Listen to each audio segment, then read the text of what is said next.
పశ్చిమ బెంగాల్లో జరుగుతున్నటువంటి అరాచకాలు బీజేపీ పార్టీ గెలిచాక కంట్రోల్ చేశారు. ప్రజలు కూడా బీజేపీ పార్టీ గెలవడంతో కాస్త ఊపిరి పీల్చుకున్నాడు.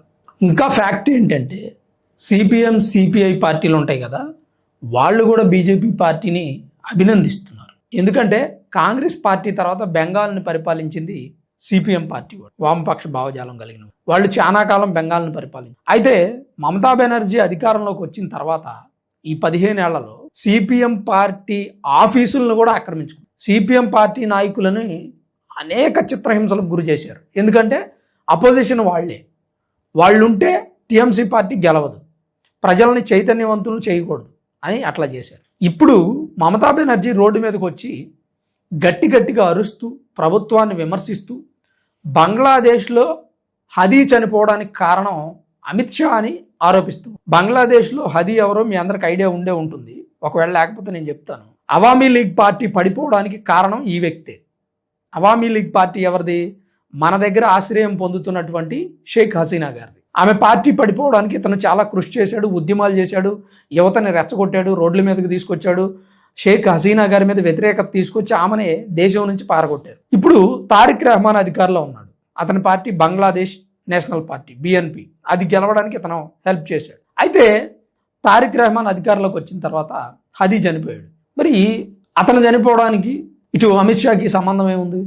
ఈ మాట మమతా బెనర్జీ ఆరోపిస్తుంది. అసలు ఇప్పుడు మమతా బెనర్జీ చేస్తున్నటువంటి అల్లర్లకి బెంగాల్లో అరెస్ట్ చేయొచ్చు ఆమెని, కానీ అరెస్ట్ చేయట్లేదు. ఎందుకంటే ఇంటర్నేషనల్ మీడియా మొత్తం పశ్చిమ బెంగాల్ మీద కన్నేసింది. చిన్నది జరిగిన బెంగాల్లో ప్రజాస్వామ్యం లేదు, ప్రభుత్వం అరాచకాలు సృష్టిస్తుంది భారత ప్రభుత్వం అని చెప్పి ఫేక్ వార్తలు వేసేస్తారు. బంగ్లాదేశ్లో, పాకిస్తాన్లో, టర్కీలో, చైనాలో మనకి యాంటీ నేషన్స్ ఏవైతే ఉన్నాయో అక్కడ, దానివల్ల భారత్కి కాస్త బ్యాడ్ వస్తుంది. ఈమె ఏం చేస్తున్నారంటే భారత్ని బ్యాడ్ చేస్తూ మాట్లాడు, ఐ లవ్ బంగ్లాదేశ్ అంటున్నారు. ఇంతకంటే సిగ్గుచేటుతనం మరొకటి ఉందండి? ఒక్క మాట చెప్పండి. ఐ లవ్ బంగ్లాదేశ్ అనేది కాకుండా నేను ఒక్క పిలుపునిస్తే బంగ్లాదేశ్లో అరాచకాలు జరుగుతాయి అంటున్నారు, అల్లర్లు జరుగుతాయి అంటున్నారు. పైగా బంగ్లాదేశ్లో మమతా బెనర్జీ గారి కోసం పెద్ద ఎత్తున ఆందోళనలు జరుగుతాయి. దీంతో పాటు బార్డర్లో బంగ్లాదేశ్లో ఉన్నటువంటి చీప్ పాలిటిక్స్ చేసేటువంటి కొంతమంది కార్యకర్తలు, నాయకులు ఉంటారు కదా, ఉద్యమకారులు, లేకీ పీపుల్స్, వాళ్ళంతా బార్డర్లోకి వచ్చి కంచె వేసేటువంటి మన ఆర్మీ వాళ్ళ మీద రాళ్ళు రువ్వుతూ ఉన్నారు. ఎంత చిల్లర వేషాలండి ఇవి, ఎంత చిల్లర వేషాలు అవి. మీ దేశం మీరు తీసుకున్నారు, మీ బతుకు మీరు బతుకుతున్నారు, మా బతుకు మేము బతుకు. మా దరిద్రం బాగోక మమతా బెనర్జీ 15 సంవత్సరాల అధికారంలో ఉండి మిమ్మల్ని అందరినీ తీసుకొచ్చి బెంగాల్లో పెట్టి మీరేం బెంగాల్ నుంచి దేశం అంతా వ్యాపించారు. ఇవాళ మీకు కొమ్ములు వచ్చినాయి, ఇవాళ మిమ్మల్ని ఎవడేమనలేకపోతున్నాడు. మిమ్మల్ని తిరిగి పంపిద్దామా అంటే మీ దేశం తీసుకోవట్లేదు. ఒకవేళ మా దగ్గర ఆశ్రయం ఇద్దామా అంటే మేమెక్కడ మిమ్మల్ని పెంచి పోషించేది? మీకోసం జైలు నింపేసామా?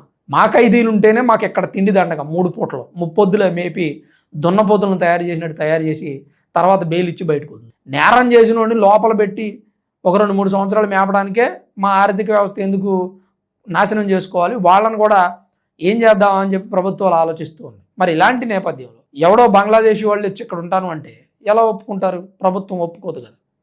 ఇప్పుడు మనం కొన్ని మాటలు మాట్లాడుతూ ఉంటే ఈ టీఎంసీ పార్టీ నేతలకి ఇబ్బందిగా అనిపిస్తుంటుంది. మనం అంటే నేను కాదు, మన ప్రభుత్వం అంటే మనమే కదా. ఇప్పుడు భారత్ గుర్తింపు ఏంటి? ప్రభుత్వం. ఆ ప్రభుత్వం లేకపోతే భారత్ గుర్తింపు ఉండదు. ఇప్పుడు ప్రభుత్వం మాట్లాడుతున్న మాటలు ఏంటి? మీరు ఓడిపోయారు, ఇక కామ్గా ఒక మూలన కూర్చోండి, మళ్ళీ ఎలక్షన్స్ వచ్చినప్పుడు పోటీ చేయండి, ఇప్పుడు హడావుడి చేయొద్దు. ఇప్పుడు ఎందుకు హడావుడి చేస్తున్నారు అంటే 15 సంవత్సరాల అధికారంలో ఉండి ఒక్కసారిగా అధికారం పోయేపాటికి మమతా బెనర్జీ తట్టుకోలేకపోతుంది, గుండె చెరువైపోతున్నాం. అది కాకుండా పార్టీలోనే కుమ్ములాటలు, 2గా చీలిపోతుంది పార్టీ. రితబ్రత బెనర్జీ అభిషేక్ బెనర్జీకి సహచరుడు. ఇప్పుడు అతను ప్రతిపక్ష నాయకుడిని నాకే ప్రతిపక్ష హోదా ఇవ్వండి అని అసెంబ్లీ స్పీకర్కి లేఖ కూడా రాశారు.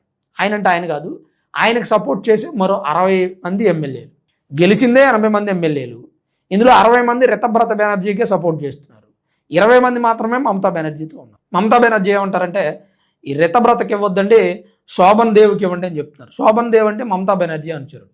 ఇప్పుడు ఏమైందంటే ఈ 60 మంది రితబ్రతకు సపోర్ట్ చేస్తుంటే 20 మంది మమతా బెనర్జీ సపోర్ట్ చేస్తుంటే టీఎంసీ పార్టీ 2 ముక్కలుగా చేరిపోయింది. 15 సంవత్సరాలు అధికారంలో ఉండి ఒక్క దెబ్బతో ఓడిపోవటం ఒక డిజాస్టర్ అయితే టీఎంసీ 2 భాగాలుగా విడిపోవడం మరో డిజాస్టర్. అభిషేక్ బెనర్జీ, మమతా బెనర్జీ మేనల్లుడిని జనం తుక్కుగా కొట్టడం మూడో డిజాస్టర్. టీఎంసీ నేతలు వసూలు చేసిన డబ్బులు, లంచాలు తిరిగి ఇవ్వటం నాలుగో డిజాస్టర్. అసలు మమతా బెనర్జీని బంగ్లాదేశ్ వెళ్ళిపోండి అంటున్నారు. ఆమె బంగ్లాదేశ్ వెళ్ళిపోతే అక్కడ పౌరసత్వం తీసుకొని ఉంటే అసలు ఈ దేశంలో ఎలాంటి టెన్షన్ ఉండదండి. ఆ పశ్చిమ బెంగాల్కు ఉన్నటువంటి టెన్షన్ వదిలిపోయినట్టే అని చాలామంది అంటూ ఉన్నారు. ఆమె ఎప్పుడైతే బంగ్లాదేశ్ వెళ్ళిపోతుంది బెంగాల్లో సమస్య లేనట్టే.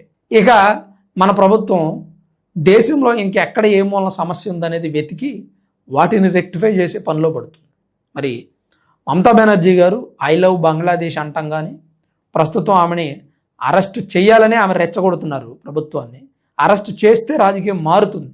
అందుకే ప్రభుత్వం కూడా అరెస్ట్ చేయకుండా కంట్రోల్ చేస్తూ ఉంది. ప్రజలు కంట్రోల్ తప్పి మమతా బెనర్జీ గారిని ఏమైనా చేసి దాడి చేస్తే ఎవరు ఏం చేయలేరు. ఇది పశ్చిమ బెంగాల్లో ఉన్నటువంటి పరిస్థితి. మరి దీని మీద మీ అభిప్రాయం ఏంటి, మీరేమనుకుంటున్నారు అనేది తప్పకుండా కామెంట్ రూపంలో రాయండి.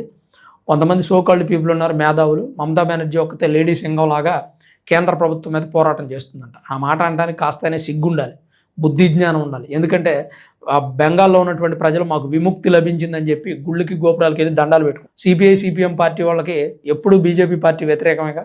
మరి అలాంటి సిపిఐ సిపిఎం పార్టీ కూడా బీజేపీ పార్టీని అభినందిస్తుంది. ఒకసారి చూడండి, కళ్ళు తెరుచుకొని చూడండి, చూసి పశ్చిమ బెంగాల్లో ఏం జరుగుతుందని తెలుసుకున్న తర్వాత మాట్లాడండి.